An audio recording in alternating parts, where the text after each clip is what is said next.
Hello. Hi. I am Rowan Peterson. I am here at the Youth on Record 2024 Summer Block Party. Please introduce yourself. Hi, I'm Mckey. I'm a singer-songwriter based here in Denver. I kind of make R&B, folksy, singer-songwriter type songs. Singer-songwriter type songs. I mean, yeah, fair enough. Who are some of your favorite singer-songwriters? I would say Lizzie McAlpine. If anyone knows who Mac Ayers is, he's one of my favorites.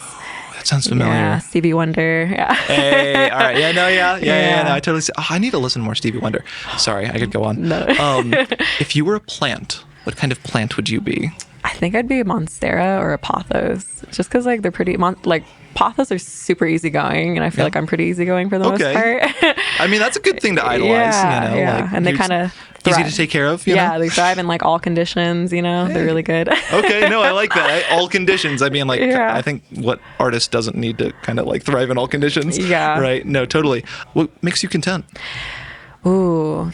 I think just like practicing gratitude every day, like just trying to find the small moments of joy no matter what. And like, there's no point in kind of dwelling on things that you can't really change, and just being grateful for every day, every moment. Focusing on the little things. Yeah, truly. It really is about the little things. I really like that. Yeah. No, like, people always say stop and smell the roses, but like legitimately it's so helpful. Like how else do you get through your day? Exactly. Right? What do you think is the connection for you between mental health and art or music? I find myself happiest when I'm creating and like when I get in that creative flow, and like whenever I go really long periods of time without creating, I always find that like that's like when I'm like the saddest, or I'm like really going through it, and like even when you're sad and you go and start creating, like it just kind of pulls you out of it.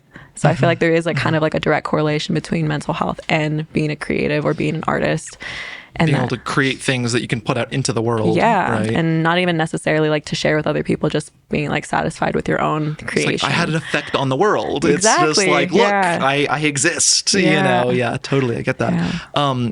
In that case, you kind of answered that, but what does self-care look like for you? Ooh, I think it's just making sure that you're eating the right things, taking care of your body, getting your sunlight every day,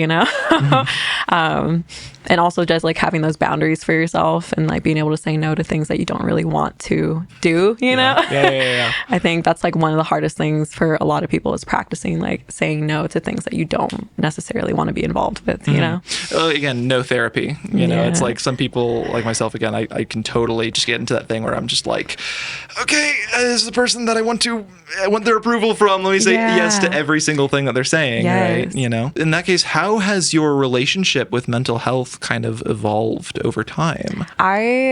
So I guess like my story is a little unique. When I was 19, my dad unfortunately passed away. And so during that period of my life, that was probably like the darkest moment in my life that I was in. And music specifically kind of drew me out of it. Like I did not get into music until I went through that really dark time in my life.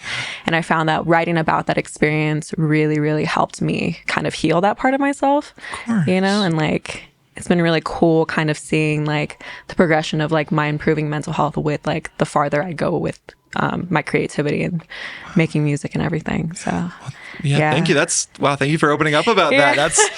That's heavy. No, but we really appreciate it. We're trying to have these conversations. Okay.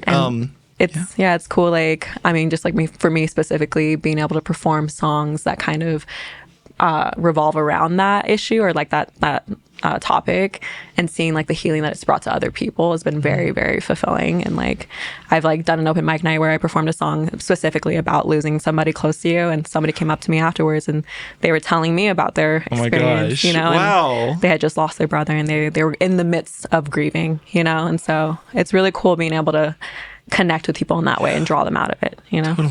Yeah. Okay. Wow. Again, thank you so much for talking to us about this. I hope you have a good set right after this. I think we've got everything that we need. Yeah. So, no, thank you so much for your time. Of course. Thanks for interviewing.